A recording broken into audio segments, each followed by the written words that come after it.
it's a living organism. It's a marketplace. It's an exchange of ideas. It's an exchange of food. It's a town hall. We operate about 2,700 individual markets each year. About 26 of our markets operate year round.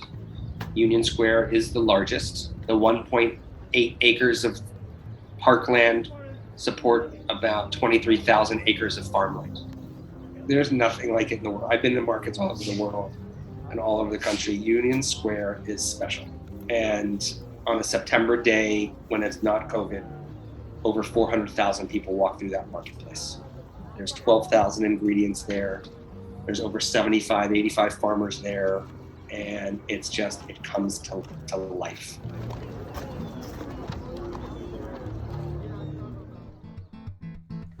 Welcome to the first episode in Season 6 of Talk Farm to Me. It's a series that's focused on the farmers at the Green Market in Union Square in New York City. During the season, we'll be talking with the farmers who sell there. They come from 7 different states and all different backgrounds, and they produce over 12,000 ingredients. But today, we're meeting with some of the people who govern the market, who manage the market, and think about how the market can be a vibrant space for commerce, community, and an exchange of goods and ideas. Farmers are selling here. Producers of cheese and bread and jam are selling here too. Chefs and home cooks and eaters are buying here. And there is so much more. So much more. Today you will meet Grow NYC's Director of Green Markets, Food Access, and Agriculture, Michael Hurwitz.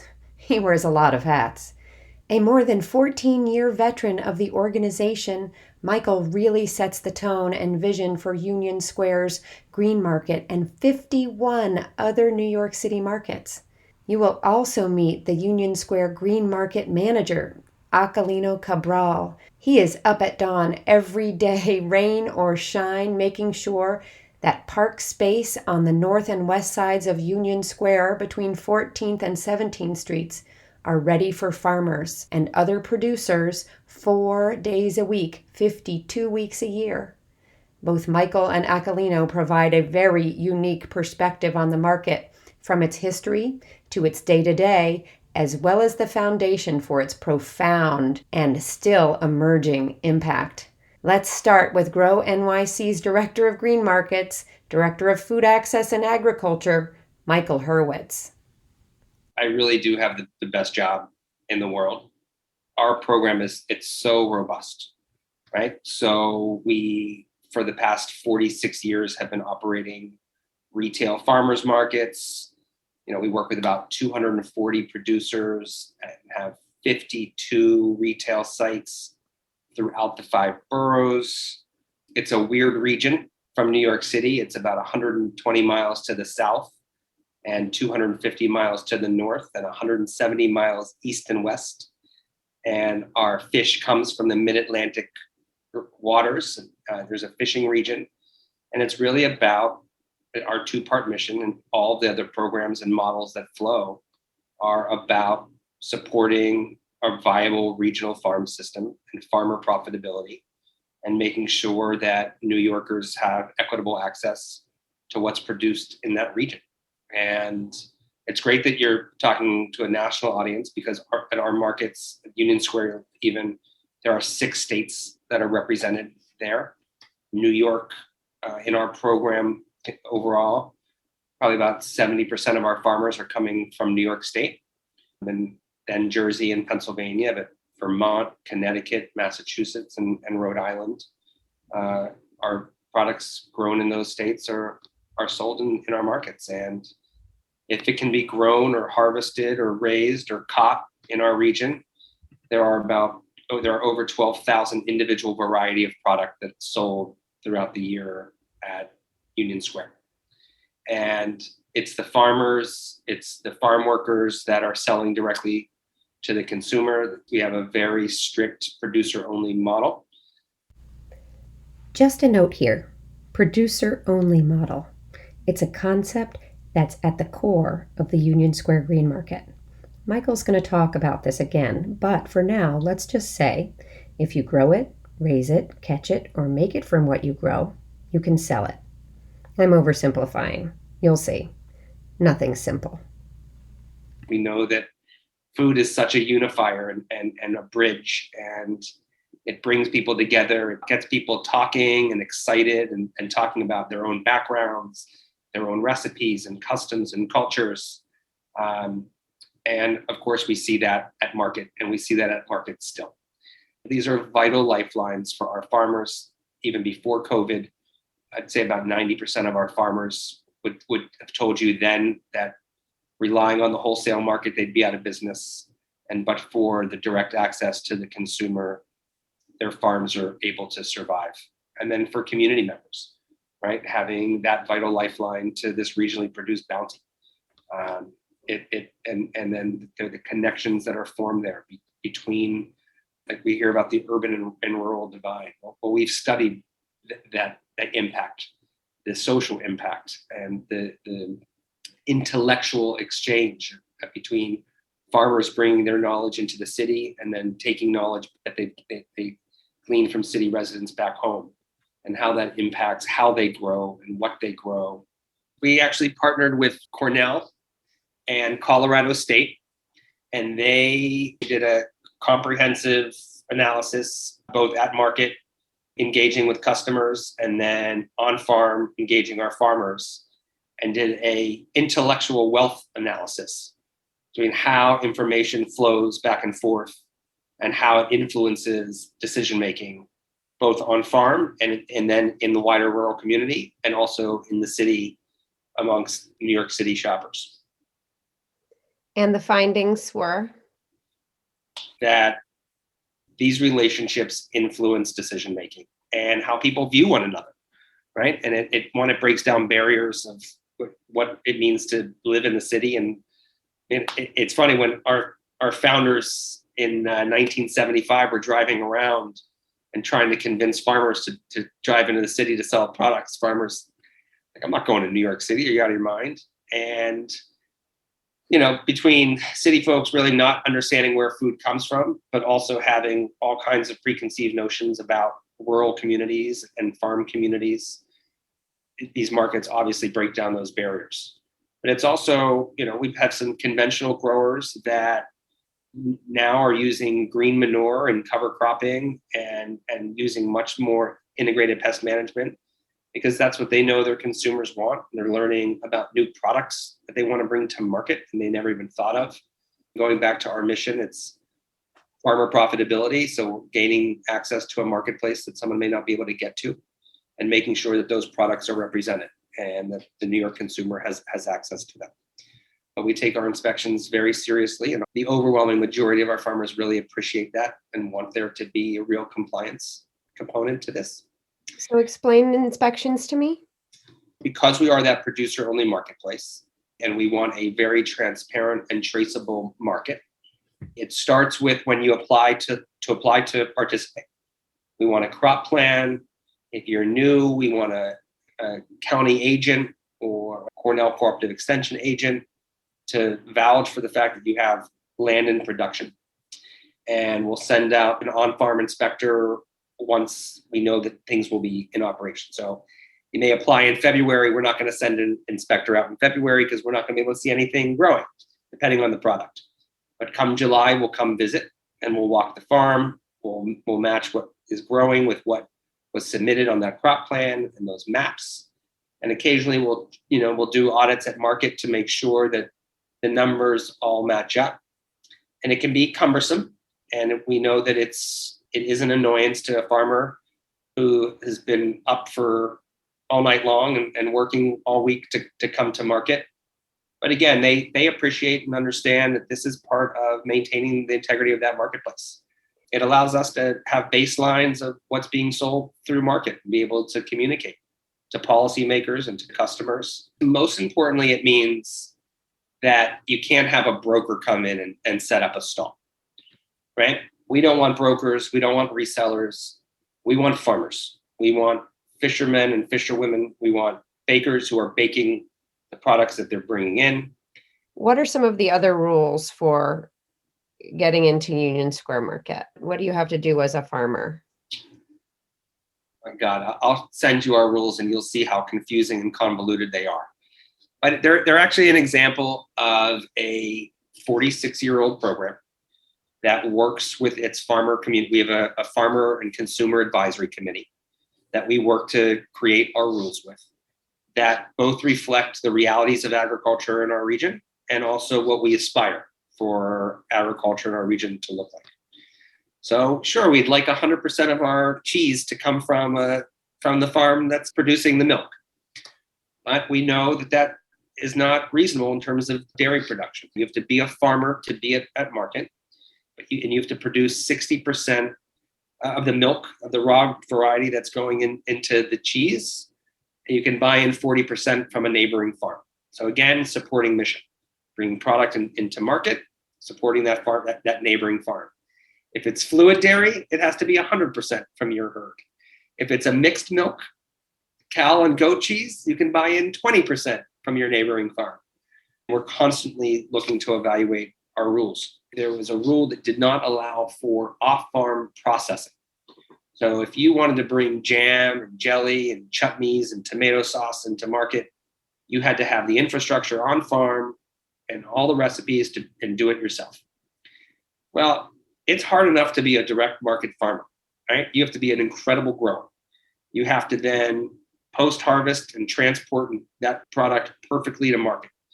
You then have to understand how to market it and distribute it and do customer service. And then you're doing all the bookkeeping and accounting for your farm. Those are 6 or 7 jobs alone that I just named that one person in one business is required for.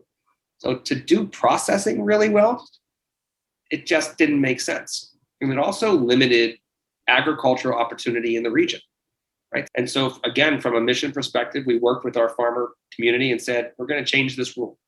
The great example I use is during Hurricane Irene, when a lot of our farmers were significantly impacted and saw some of their crops be devastated. Well, they were able to rescue some of their tomatoes and send them off to be processed into tomato sauce. And so rather than having an absolute loss, they were able to generate new revenues. And New Yorkers were able to have access to black dirt tomato sauce. And that's the extreme example. But the reality is it created whole new product lines for farmers, it's season extension. That is new income models. It's diversification. It's what we talk about being so important for farmers to be successful. Let's talk about the finances a little bit, because I know that you all are very keen on making sure that your farmers can produce and be earning a living. That's a lot of what I hear from farmers right now, is that's one of the hardest things, is that farming has always been a tough job. It's a job that people love, but unlike, their parents' generation, even just one generation removed, making a living at farming is getting harder and harder. And so you guys obviously have a role there, but I'm curious about the financials on all sides. Sure. I think it also depends on the type of agriculture and why it's getting harder and harder. I think if you're a dairy farmer, you're seeing consolidation, and there's money to be made in dairy, just not if the money's not flowing to the farmer. It's flowing to the big agribusiness. There are record profits in food for the Cargills, the ADMs, and the ConAgras of the world. And we know that food has been consolidated, and that 4 companies control 90% of the grain trade, 70% of the pork trade. And farmers are the ones who are getting squeezed out. And in the 50s, farmers took home over 40 cents of the food dollar, and now they're lucky if it's 15 cents of the food dollar, if we're talking about wholesale. And it's why retail markets are so important, but they're hard too, right? And it's why we actually have staff on that helps our farmers identify their consumers' behavior and help them market their products and create online platforms and to create new mechanisms for sales and to better understand their financials and their market channel assessments and what the labor costs are per product that's coming to market, so they really understand their profitability.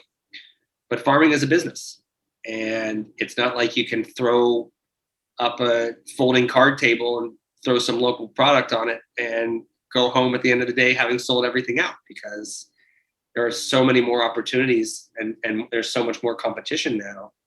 And like I said before, it's why it's so hard, is because you have to be good at it all.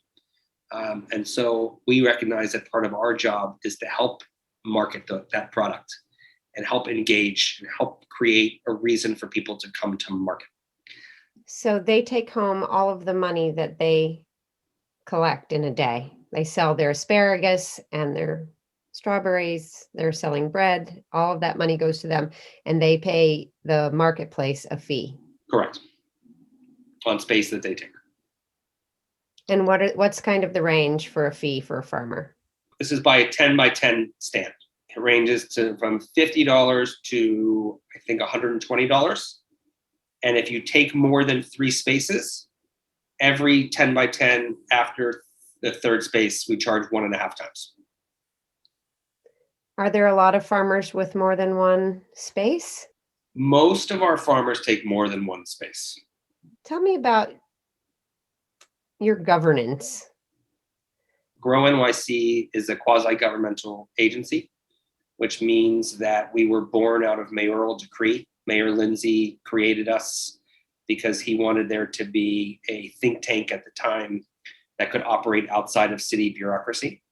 And over time, we really evolved from the Council on the Environment of New York City to a very programmatic, focused nonprofit. Our mission is about keeping farmers and farm businesses thriving while maintaining a safe and viable marketplace and a welcoming community. We want farmers to be successful. We want New Yorkers to be happy. And we want to turn sidewalk space into thriving community centers and centers of food commerce. One of the challenges of being a farmer and making money is actually getting started.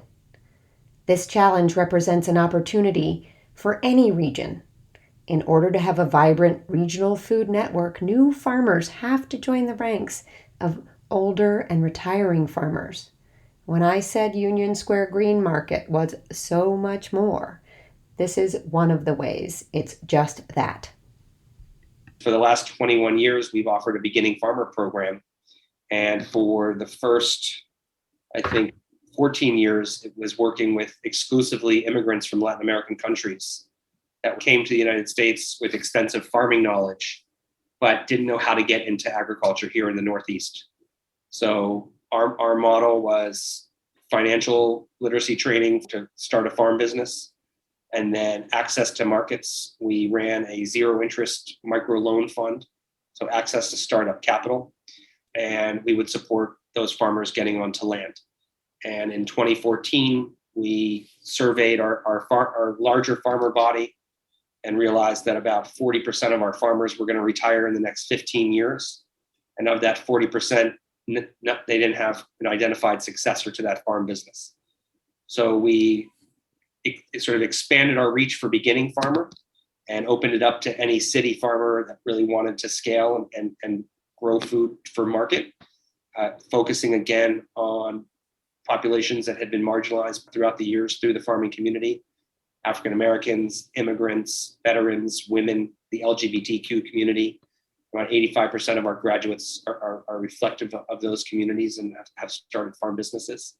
But also see our retiring farmers as potential mentors, and that farmland as potential access for these beginning farmers, because we know affordability for farmland is such a challenge. So we're trying to do that matchmaking and how we can funnel some to keep the land in agriculture, how we can bring funding to that retiring farmer who is dependent on their land for retirement, and then at the same time bridge to get those beginning farmers onto that land in an affordable manner. We will come back to Michael with some closing thoughts in a bit, but let's zoom in for a minute.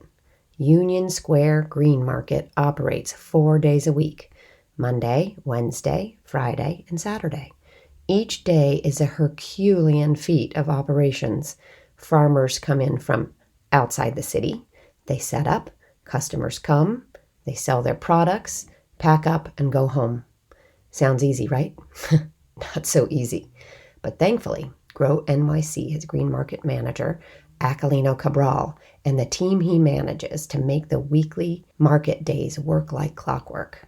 The Union Square Green Market is the common thread for season 6 of Talk Farm to Me, and it's important to understand how it works in order to understand the stage that the farmers we will meet share. So let's get to know Aquilino Cabral and the Union Square Green Market from his unique perspective. You've been in this job for 2.5 years? Yes, correct. Wow. And one of those years has been full-on pandemic. Yes. Wow. So not what you expected.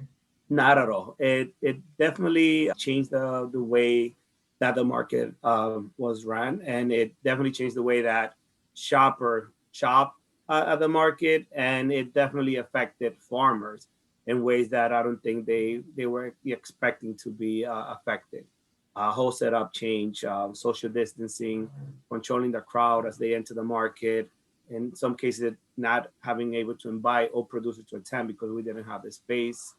Farmers dealing with all the city restaurants being closed.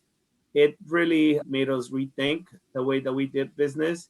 But in a way, it also made us see that there's always a possibility when there's a will. There's always a way when there's a will. And I think that's one of the things that we took from this, that the changes that we made for this year, we don't know if we're ever going to go back to how we were doing market before, because it just created more open space. It just created more opportunities for people to just be able to shop freely, not be on top of each other. From our experience and talking to customers, it made the shopping experience more fun and more enjoyable because not everyone is jammed into one space. Tell me about some of the changes you made. I know distancing is one, but you mentioned something about crowd flow. So the beginning during the pandemic, the market space became one of those spaces where people were able to come in and gather and chat for to say the least.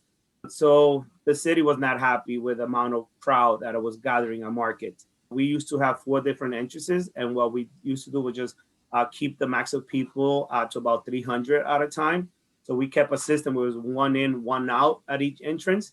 And there was time where we had a 45 minutes wait for people to come into the market. But we were able to control the crowd. We were able to keep minimum people at the market at once. But we eliminated the possibility of walkers shopping. So basically, the people only entering the market was people that were there to shop, and not the passerby that were just stopping and seeing something to their interest. So farmers lost a lot of money in that sense, based on the fact that they were not able to gather people that were just walking by that were impressed with the product that they bring to market. How did that affect your relationship with the farmers? Were they complaining? Well, our main goal always been a market to make sure that the farmers, shoppers, and staffs are safe. And what our main goal was always to make sure that we kept the market open. It was one of the only assets that many of these farmers had, or outlet to sell.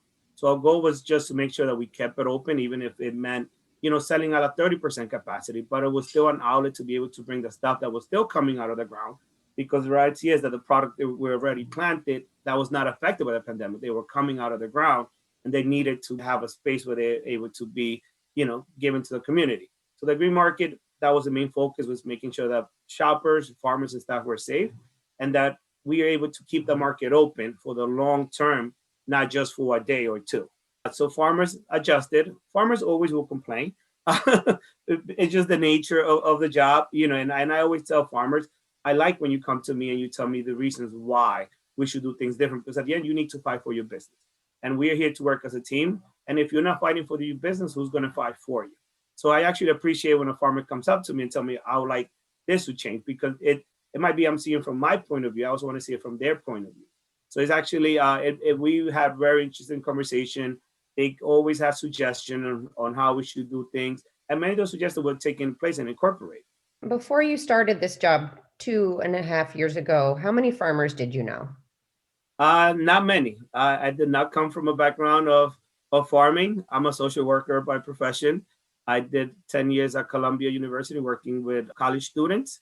So my background has nothing to do with farmers.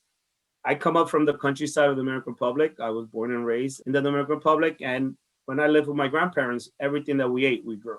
So that's been always the backbone of me, where I actually missed doing this type of work, it brings me back to my roots, and it makes me think a lot of my grandparents and how they raised us, having our own chickens, having our own eggs, everything that we ate was basically fresh from the ground. So it brings me back to that time, and it was like the best time of my life.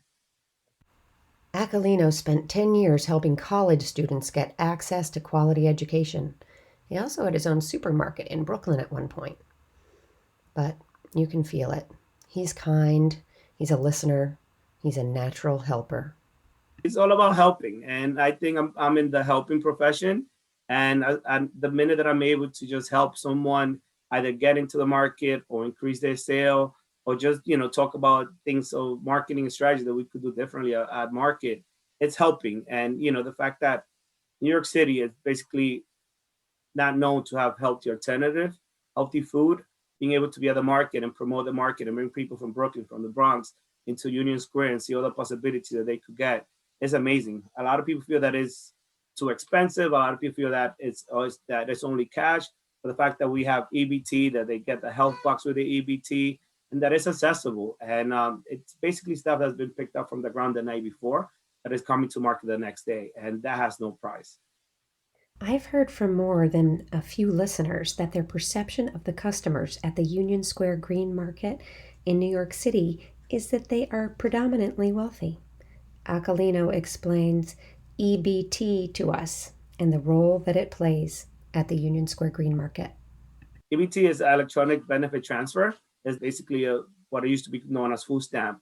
Now it's all electronically with a card. Back in the days, I don't know if you remember, but back in the days, people have to have it used to be a different currency, paper money, basically, in domination of 2, 5, and 10. And, people, I believe that in a way it had a stigma to it that you were shopping with this type of money.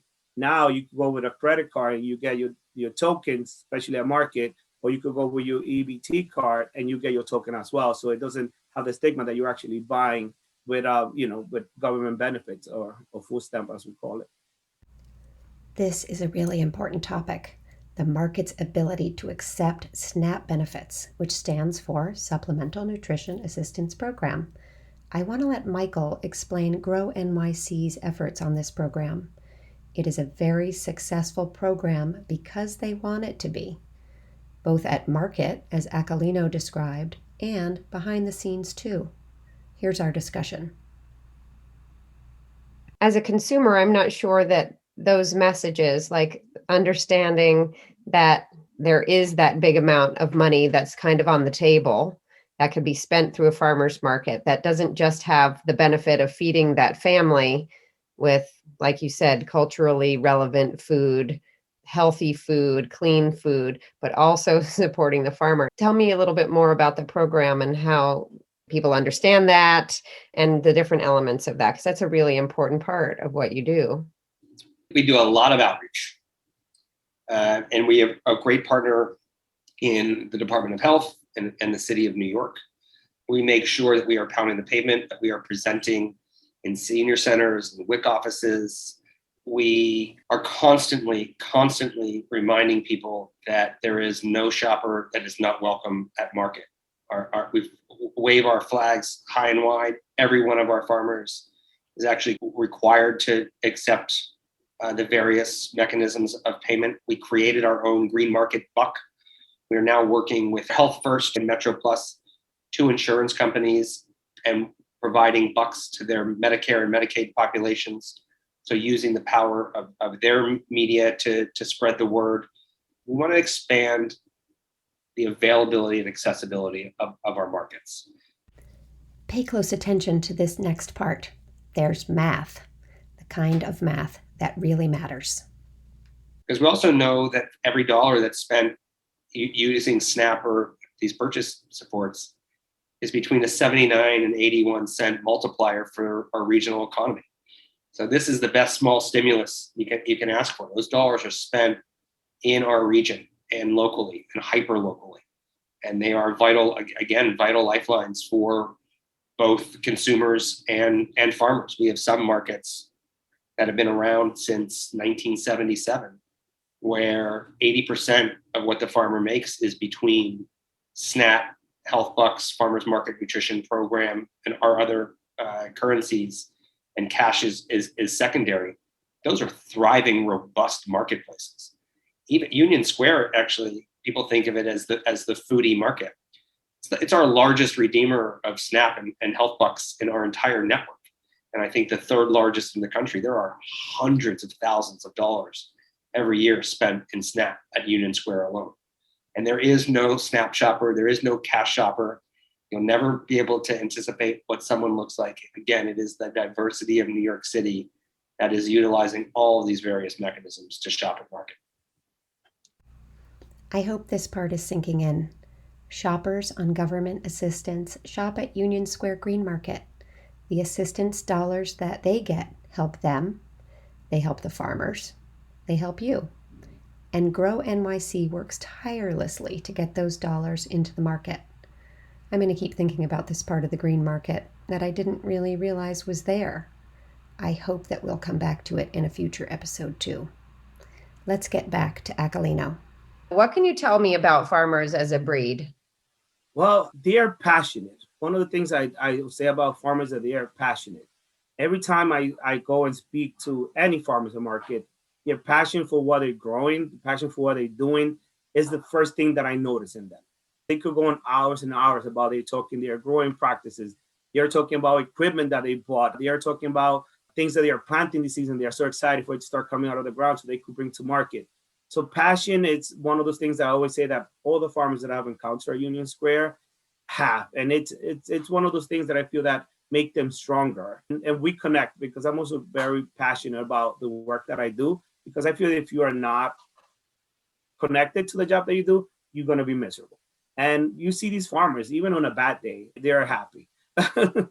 Yeah, so that's one thing I've noticed about the farmers, that they are passionate, they fight for what they want. And let me tell you, they have no problem in being pushy. I love that. Now, so that passion, does that spill over into their interaction and relationships with their customers? 100%. One of the things that I always tell customers, that one of the things that is very unique to the market is that I'll say, well, 75% of the stands are managed by the owners, by the farmers themselves. So if you have a question about how these potatoes are being grown, how this tomato was grown, you could actually ask the farmers. Some have stand managers because there's only so much, they cannot be in another market at the same time.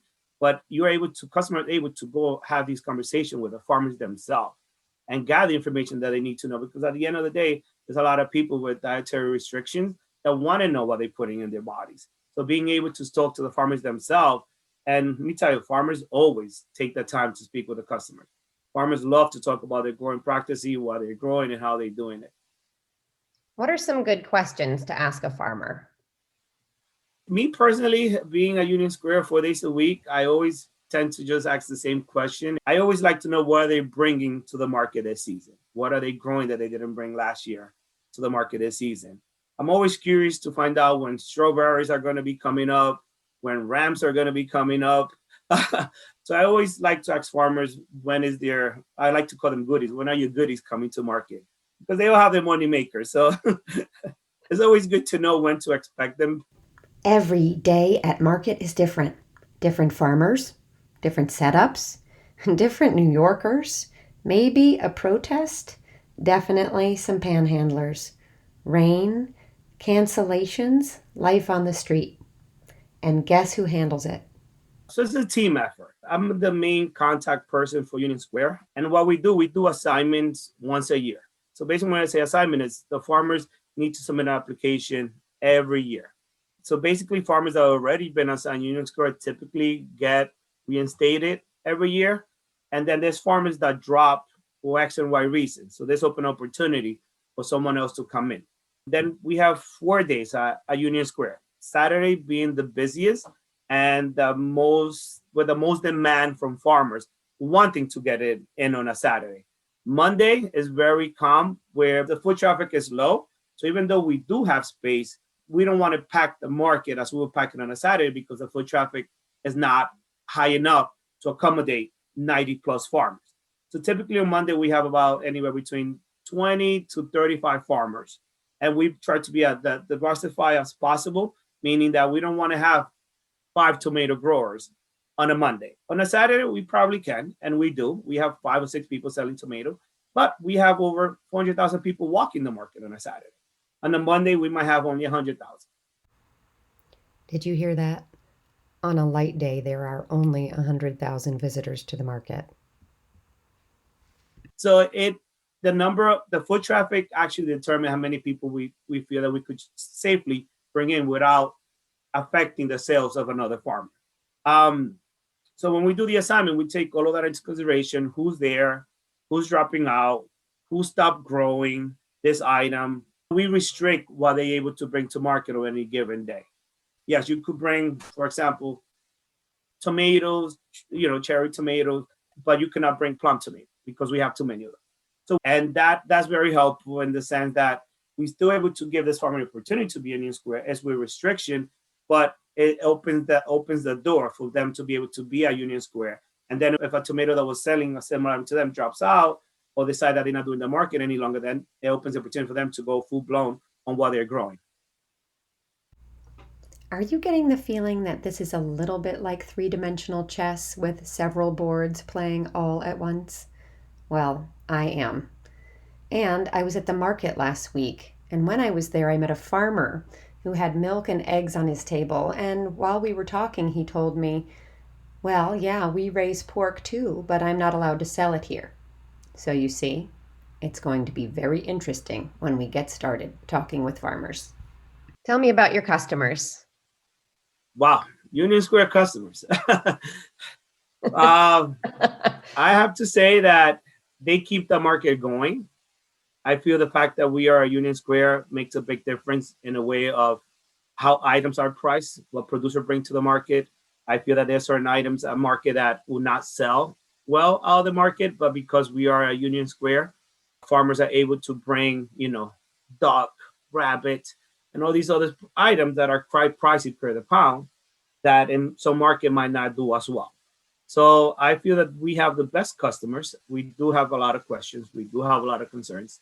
People that have very high expectations of what they're expecting on market. So from time to time, we do get customers that might not be happy with the way an item is presented on market. Let's say, for example, we have farmers that don't wash their product before they come to market. It's, they pull from the ground, the roots were cut, and it's presented this way to the customers. As opposed, we have other farmers that have washing stations where everything that comes off the ground go through this process of being washed, being prepared, being packed, and it comes out like if it were you buying it from a box store. So some customer might not understand the reason why this farmer is bringing dirty vegetables to the market. And, this is a question that I love to answer because I always say, listen, you're getting things that were just pulled off from the ground. And, this is the way that this farmer wants you to see his product and see how fresh the product are, and it's, we don't control that. And as long as it's safe and it's approved by the committee that it's okay for farmers to bring their product like that, why not? That's what makes Union Square so unique and so special. Some of your producers are coming 4 and 5 hours to get to the market. Tell me a little bit about the spectrum of travel for your farmers. We have people coming from as far as back as the Finger Lakes. We have people coming as far out as Vermont on a regular market day, Massachusetts, Pennsylvania. From my conversation with them, they wake up at 12 midnight, start driving around 12:30 to get to market around 5:30, 6 o'clock in the morning. I really want to share with people what a day in the life looks like. And I don't think there's a better person to share that than you. Yeah, the Union Square at 5 in the morning is completely different from what it is at 8 in the morning. That 3-hour difference, that's the time where we start our day at Union Square, 5 in the morning. We start with chalking our space. Every day of the market is different when it comes to chalking. Every single inch of the plaza has been measured and put into a Google spreadsheet that I create and that my ops opener will design it on the plaza. So my ops opener will get there at 5 in the morning. They start chalking each producer space. On a Saturday, like I said, we have 90 plus producers, all with unique setup. There's a producer that might be taking 30 feet. There's a producer that might be taking 5 feet. There's a producer that might only be taking 0.75, which is about 7 to 8 feet. Then we have the social distancing that we need to keep in mind, that we want to keep anywhere between 6 and 8 feet of space. So it's a logistic nightmare setting up the market. Once I get on a corner, I see my market that is straight up, straight lines, producers are set up, tents are up, people are shopping. It's like, wow, another great day at Union Square. So by 8 o'clock, everyone is set up. Now we are working on controlling the perimeter. So we have 400,000 people walking in it per day. How do we keep someone from driving through the market and hurting people? So what we do is we start moving trucks into the entrances, so the entrances are blocked. So we start moving barricades into the entrance to prevent anyone from accidentally driving onto the plaza, which we had people following GPS that tell them to continue going straight on 16th Street through the park. So we secure the perimeter to make sure that people have a very safe experience at market. And after that, we start working on publicity. What items we're going to put on our publicity page to encourage people to come.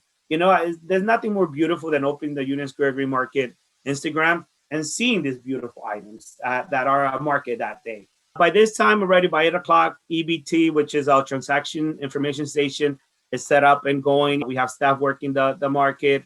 And right now, our team of up opener and up closer are walking the market, making sure that products are safely stored and presented at market. We need to make sure that the meat is staying frozen. We need to make sure that the eggs are staying below 40 degrees. We want to make sure that the cheese is staying below 37 degrees as well. So now we start our compliance component of the market and our safety checks.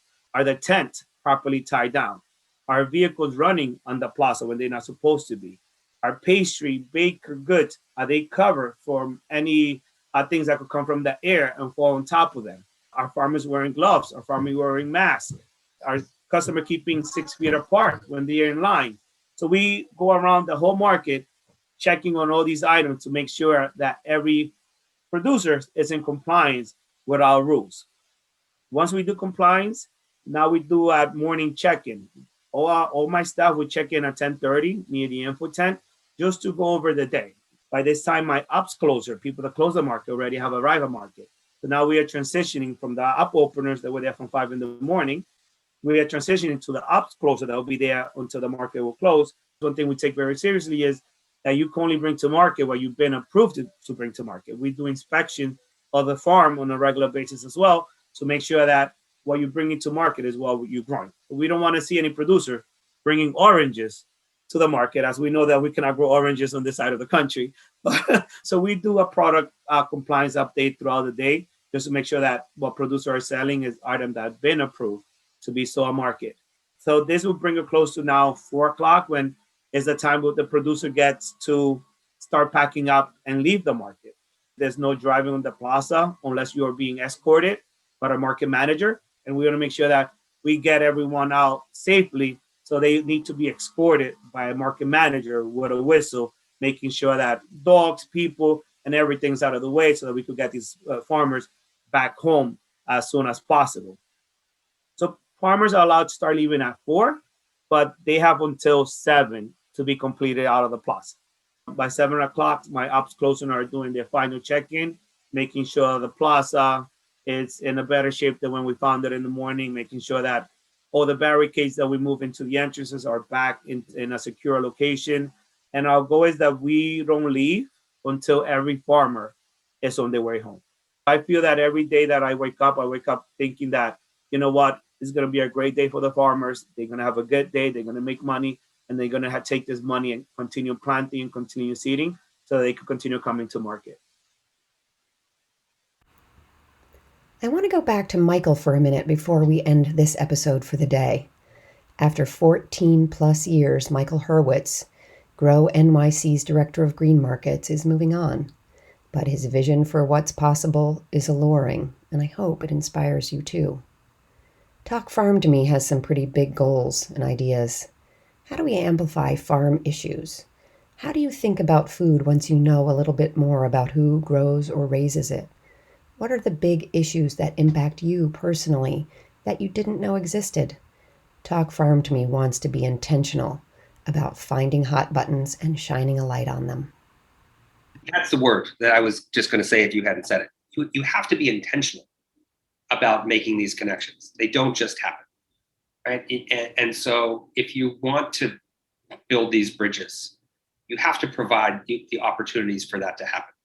And whether it's physical or whether it's what you're doing, they're not going to happen on their own. Nothing happens on its own, right? And so when you're talking about getting new farmers onto land, when you're talking about diversifying what our farmers look like, when you're talking about getting farmland into Black and brown hands like it once was, when you're talking about supporting retiring farmers, when you're talking about building systems, it doesn't just happen, right? The way our current system looks happens because of that intentionality. So we have to be as intentional on the other end to build these bridges and to create these opportunities. So let's just talk for a second about our opportunity together. You have all of this amazing stuff that you do, and I have a microphone. And what I want to do is amplify what's happening at the market. I want to do it from, sort of the big picture by talking with you and Aquilino and your advisory folks, but also from, a personal story one-on-one with a farmer. And I'm just curious what you think we can do together. What do we want to get listeners to really understand? I mean, they show up at the market, they're looking for some lettuce. Then they got to get home and put it in a salad. From your perspective, what do you think that we can achieve? I think it's important for people to understand, like I said, that markets don't just happen and food just doesn't appear, right? And that there are, with the 240 farmers we have, it's probably 10,000 stories behind them, right? Of people who came from another country and drove a livery cab, or someone who came from another country and at age 13 and harvested lettuce until at age 18, they found our beginning farmer program.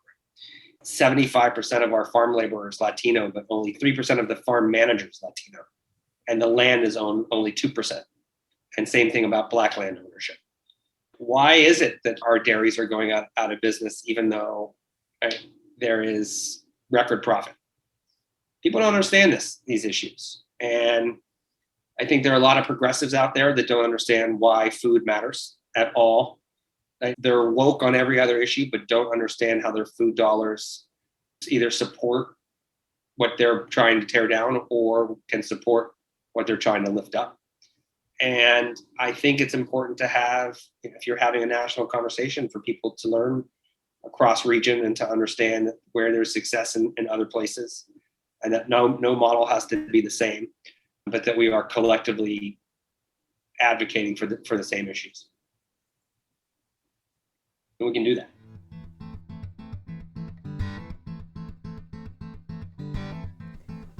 I hope that by now you are feeling the so much more part of Grow NYC and the Union Square Green Market. I mean, having the opportunity to understand the behind the scenes here and all of the thought that has gone into it over the past 46 years really sets us up for a fascinating season of Talk Farm to Me. In the next episode, we are going to meet Sharon Burns-Leader. She's the co-founder of the illustrious Bread Alone Bakery and a longtime member of Grow NYC's Farmer and Community Advisory Committee. I'm so excited to share our conversation with you. We cover so much territory. I know it's going to make you think even more deeply about what's going on in this 3 city block square where farmers and producers come 4 times a week. I know I keep saying this. It's so much more. I want to thank Grow NYC's entire team, and especially their Green Market Director, Michael Hurwitz, and Union Square Green Market Manager, Aquilino Cabral, for all that they have shared with me behind the scenes and in these conversations. Can you do me a favor? Share this episode with someone you know. Help me get more people to come along on this fascinating farmer adventure. Farmers in New York City. What an amazing contrast. If you're looking for show notes, a transcript of the episode, or other episodes from seasons 1 through 5, check out talkfarmtome.com. There's a new button on the homepage that will give you some episodes by category.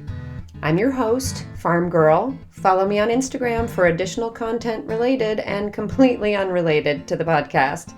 You can also find Talk Farm to Me on Instagram at Talk Farm to Me. Stay tuned for the next episode featuring Sharon Burns, leader of Bread Alone. Coming soon.